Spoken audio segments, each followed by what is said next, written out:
50 yards, turn right onto Dover Road. Turn right onto Dover Road.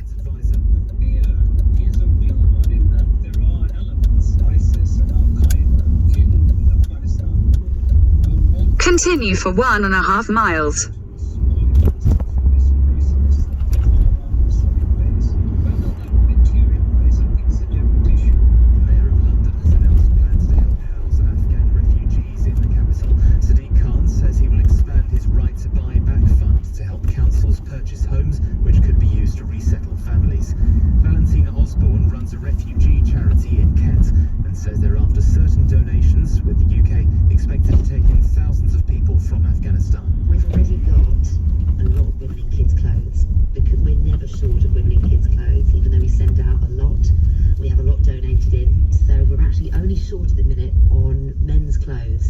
The suspect in the murders of 2 people in central London is believed to have been found.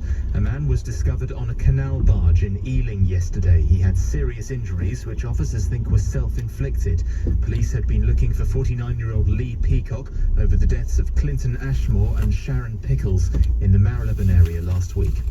Campaigners are warning more than 1 in 3 families will be hit by the end of the universal credit uplift. The £20 a week increase was brought in at the start of the pandemic and is due to end in October. The Joseph Rowntree Foundation says it's the biggest overnight cut in benefits since the Second World War. The government says the uplift has helped claimants through the economic shock of the COVID crisis. It's being reported HS2 could be scaled back as the Treasury tries to control the huge increase in public spending. The Financial Times says the eastern leg of the high-speed railway connecting Birmingham to Leeds is expected to be curtailed or mothballed. Estimated costs for HS2 have tripled to more than £100 billion over the past decade.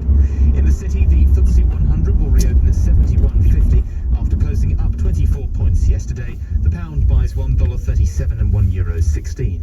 And the weather becoming fine and dry with sunny spells for most, cooler than previous days in the east with the chance of some isolated showers, still warm in the west, a high of 23 degrees. From Global's newsroom, I'm Simon Conway. The Wi-Fi's down. Wi-Fi.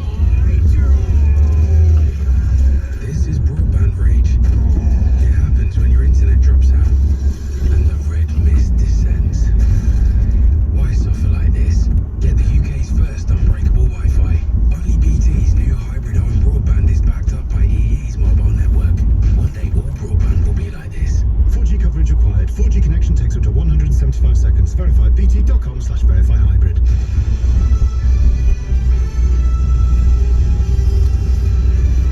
This is LBC from Global, leading Britain's conversation with Nick Ferrari at breakfast. 23 minutes after 7 on Thursday, August the 26th, to Afghanistan, where the British Army say if you're Brits or Afghans trying to get out through UK forces and service, you should now go to the border rather than the airport, as the threat of a terror attack on British and, of course, American military personnel has increased. If the suicide bombers start arriving, what should the reaction be?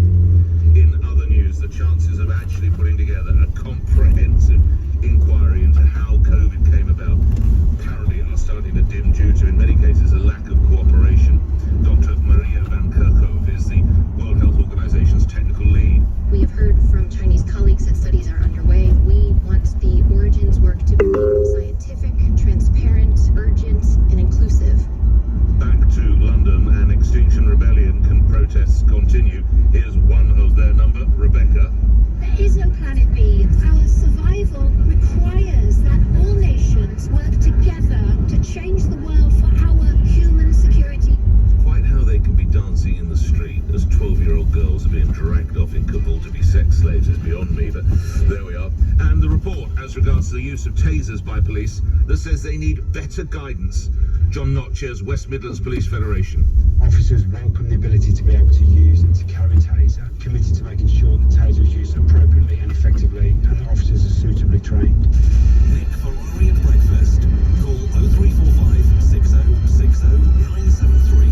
Text 84850. Nick Ferrari at breakfast on LBC. It's a news day, but let's go straight to the story in Afghanistan and indeed. In 300 yards, keep right to continue towards Tons Lane, A355. Come to the airport, head to the border instead as we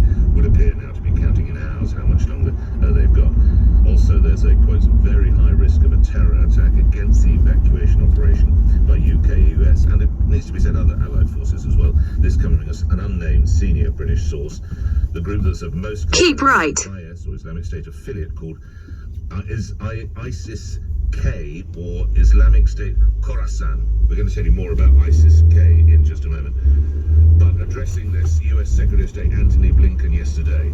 There is no deadline on our work to help any remaining American citizens who decide they want to leave to do so, along with the many Afghans who have stood by us over these many years and want to leave and have been unable to do so.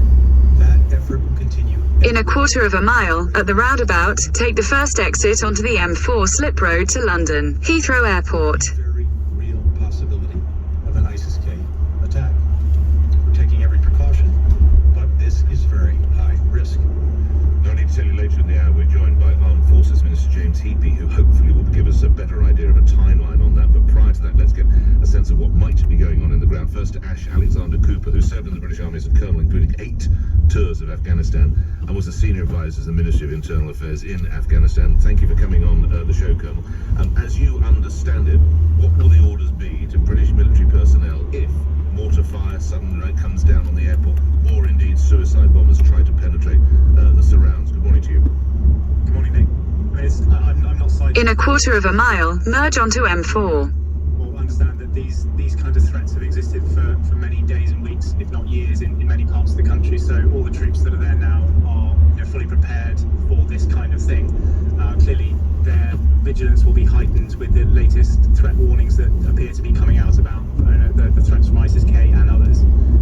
So they will have robust plans in place, but their fundamental focus remains on the humanitarian evacuation.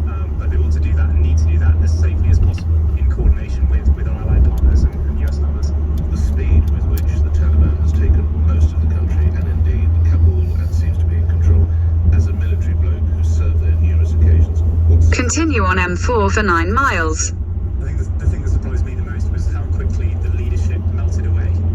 The folks that I've worked with for many years in many different organisations, from the police and the military, many of them fought right to the last man in some cases, and it was only when it became clear that their political leadership primarily had sold them out and just abandoned them, that they then, they didn't abandon their posts per se. They had to return to their families to try and protect what was left, and do everything they could to protect themselves and their families, because they knew that they would be extremely vulnerable, regardless of the rhetoric coming out of the new Taliban, whatever shape that takes, that they would be extremely vulnerable. And we're already hearing horrific reports of reprisals for those who have worked closely with us and others. That must affect you personally, because these are probably blokes and families that you know. Yes, it's really personal. I've picked up body parts of an Afghan friend and colleague of mine who stepped on the device, the Taliban device, feet from me, and then had to find what remained of him to put in a bag to deliver to his family to bury.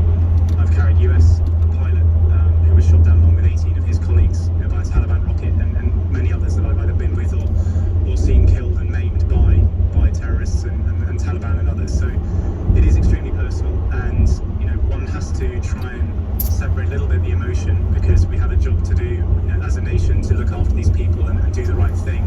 But at the same time, when you're getting calls from these people 24/7, and it has been a 24/7 operation, not least particularly for those who are on the ground, the men and women doing their level best to try and save as many as we can, it is upsetting, and it does take its toll on people. The sacrifices that you so eloquently described, the military personnel lost to the UK, to the US, and the injuries that linger with so many people as well, physical or emotional. Colonel, was it all worth it? I wouldn't like to really comment on those, the specifics of individual cases. I know there are many veterans who have suffered and life-changing injuries that they are absolutely questioning. For them, is it worth it? But I think we have to hold our heads up high and remember the work that was done has given 38 million people who are not aligned with the Taliban the ability to hope and dream that a future without this kind of rule could happen. And the fact that we're seeing so many people trying to leave, that's because we've given them a hope that they know there is a better life and a different path. And we must be proud of that. We have helped create that vision for them. Clearly, there's going to be some very challenging years now as we work out quite how the next period is going to play out. But I don't think it's fair to say that it's been a waste of time at all. We have done so much for that country, educationally, etc., that they would never have had that opportunity had it not been for the international effort of so many. Lastly, I am aware how much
2 miles, at junction 3, take the A312 exit to Harrow, Hayes. Difficult to understand. Just turned 7:16. LBC News headlines. Simon Conway. The Foreign Office is warning British nationals in Afghanistan to stay away from the area around Kabul airport over growing fears of a terror attack.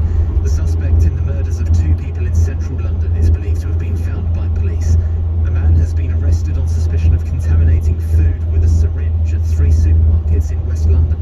The weather becoming fine and dry with sunny spells for most, a high of 23 degrees. LBC travel line Joanne Webb in East Dulwich Lordship Lane is closed northbound from the South Circular Road to Court Lane, and that's following an accident. In Poplar, there's still only one lane open on the A12 southbound just before the Abbott Road interchange for those emergency repair works, and there are now queues on the approach. Anyone Woolwich Ferry is running because of the technical problem, and on the trains, London Overground services are running between Euston and Kilburn High Road, and then severe delays from Kilburn High Road to Watford Junction, and on the Underground there are now severe delays on the Central Line. LBC. Your mobile's good, but does it wow you? Then it's not good enough. Samsung takes good and makes it better. And once you try better, you can't go back. Like our new Galaxy Z Fold 3 and Z Flip 3. Phones that unfold to give you space to do more. Or do the things you love in new ways. Pre-order the Galaxy Z Fold 3 and Z Flip 3 at Samsung.com today. Get ready to unfold wow. Call Nick Ferrari now. 0345 6060 973 LBC. Does your cleaning contractor help to protect your workplace against viruses for up to 28 days?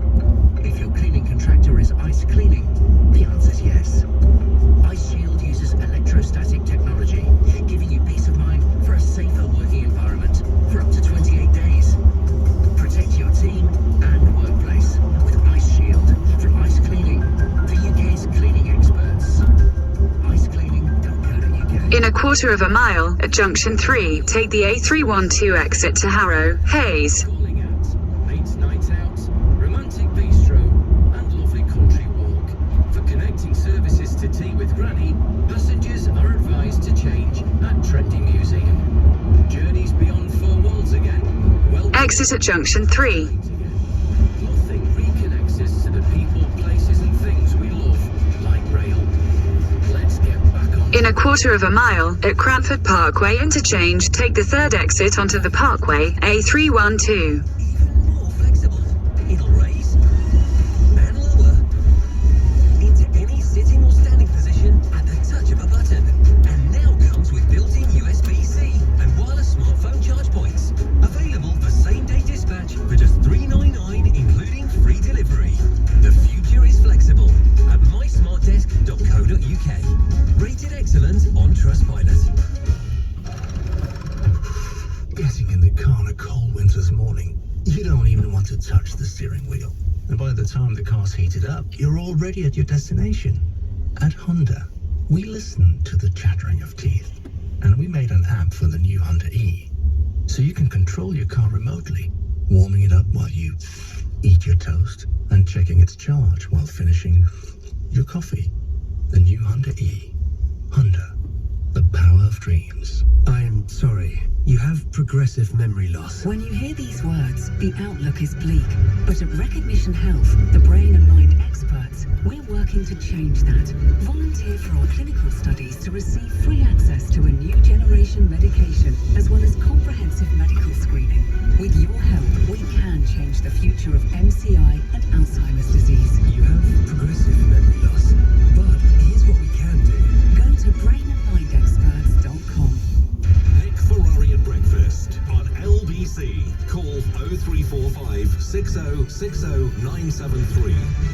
7:20, as I say, Sean, you'll be the first call I want to hear from you. Just quickly, the headlines that you're waking up to, or for some, of course, finishing your day to. Ash is a wide range of stories, so let me just sprint straight through them. The eye goes with the story we're looking at. Britain tells Afghans to forget. Exit the roundabout onto the Parkway. It's also the front page of The Guardian. Head for the border. UK tells Afghans trying to flee. And the front page of The Times as well. Continue on the Parkway for 1 mile. You may recall, because he said as much to us, that rather emotional conversation we had just over a week or so ago, but that confirms what he feared over a week ago. So the other stories, there's a health stories, but some of the pages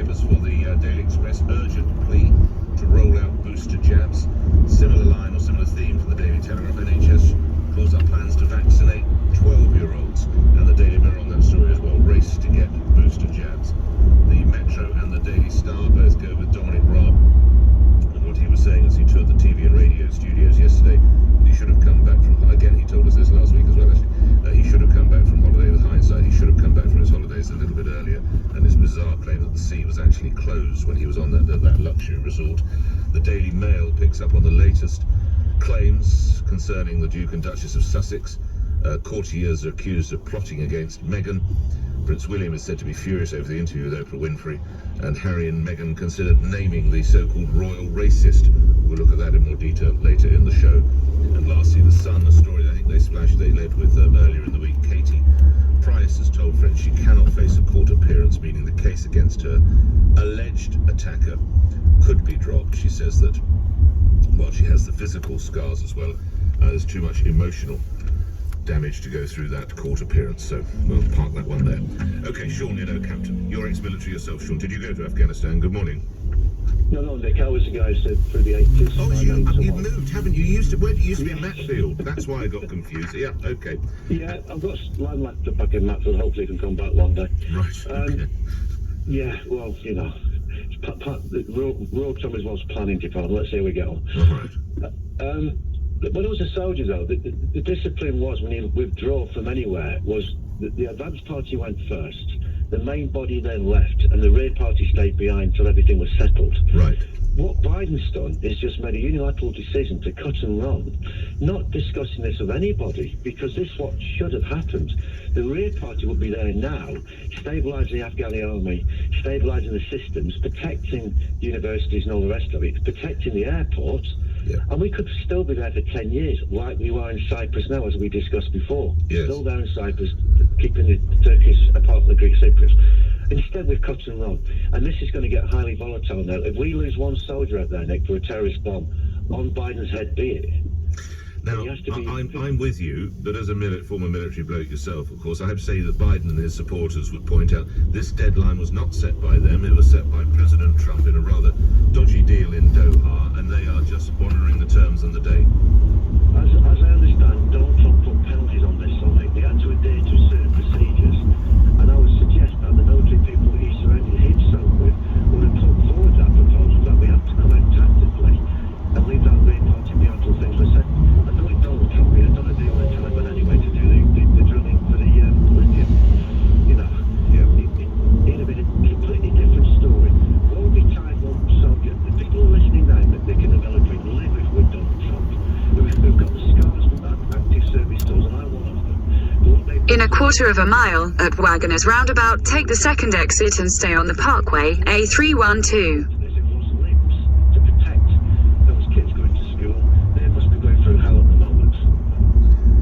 Sean, thank you for that. We'll have more comment. Good to hear from you again, Paul. We'll have more comment on that in just a moment. Now, of course, until the crisis came along in Kabul in Afghanistan, our conversations were dominated by COVID, weren't they? And we must reflect that through because it's still there, although we do have to say that the vaccinations continue at pace here in the UK. But what actually caused it? Well, a report now suggests that what's called the window of opportunity to uncover how COVID was caused is closing and could soon be biologically impossible. World Health Organization experts sent to China to learn how it began say studies probing most likely theories have now all stalled. Here's Dr. Maria van Kerkhove, who's the WHO's technical... Exit the roundabout onto the Parkway. Continue on A312 for 1.5 miles. So again, we want the origins work to remain scientific, transparent, urgent, and inclusive. We would have to ask them specifically what those studies are, and we look forward to the results of those, as has been outlined in the international report, looking at tracing back of animals that are there. We very much look forward to what those studies are. Okay, let's bring into the conversation Oksana Pizik, who's a global health expert and lecturer at the University College London's Global Citizenship Programme. When I read the expression biologically impossible, I think I know what that's driving at, but can you spell it out for us possibly? Good morning to you. Good morning, Nick. Yes, of course, that window for meaningful discovery is closing because what we need to be looking for are evidence of immune responses within individuals and within people. And we know that over time, these can fade away. So that evidence literally vanishes. So that's why scientists are saying that window is closing to uncover the origins of the virus. And really, we need to have everyone sharing that data so that we can analyze it critically bottom of this. And Nick, you might remember last time I was on the show that I had said, it's there is a possibility that we will never find out the origins. And you were very shocked by that statement at the time. Right. And as often is the case, you're going to be prone to be right and I'm going to be prone to be totally wrong. Sitting here in London, it's easy for us to say this, but is it right to say that the window is being closed by China? Well, it isn't surprising that the proposal for the WHO to put in another international mission has been rejected, and Chinese scientists are doing their own investigation. So I think that does present problematic issues in terms of transparency. And we heard from that WHO spokesperson about those studies that are happening, perhaps in a more diplomatic tone about what we will discover from them. But the US has also done their own intelligence report, which currently is inconclusive. Even their own experts are divided between whether it's an accidental lab leak or like other coronaviruses, because most coronaviruses are actually from zoonotic spillover coming from animals into humans. So even that right now isn't pointing in a clear direction one way or another. However, I think it's a big step forward that the Director General of the WHO admits that the initial mission did not go far enough. And lastly, my apologies if I asked you this question the last time we spoke, but I'm going to ask you again if I did. What do you think caused COVID? Well, I think that, again, it's likely that those two options are, I think that we could have easily seen a lab leak incident, like in 1977 with the Russian flu. But equally, there's lots of evidence to show that historically there are more zoonotic spillovers, particularly the conditions of that Wuhan animal market. So I couldn't say one way or the other, particularly without having access to the intelligence reports. But I can see how it's such a complex question. And grateful for your time. Only for time reasons, thank you, Oksana, and thank you for reminding me when we discussed it the first time you were on, Oksana. Pizik is global health expert and lecturer for University College London's Global Citizenship Programme. 7:28 the time. Back to matters here in the UK, and as you've heard on the LBC News Bulletin already, a man wanted by police in connection with a double murder. In 300 yards, turn right onto Roslyn Avenue.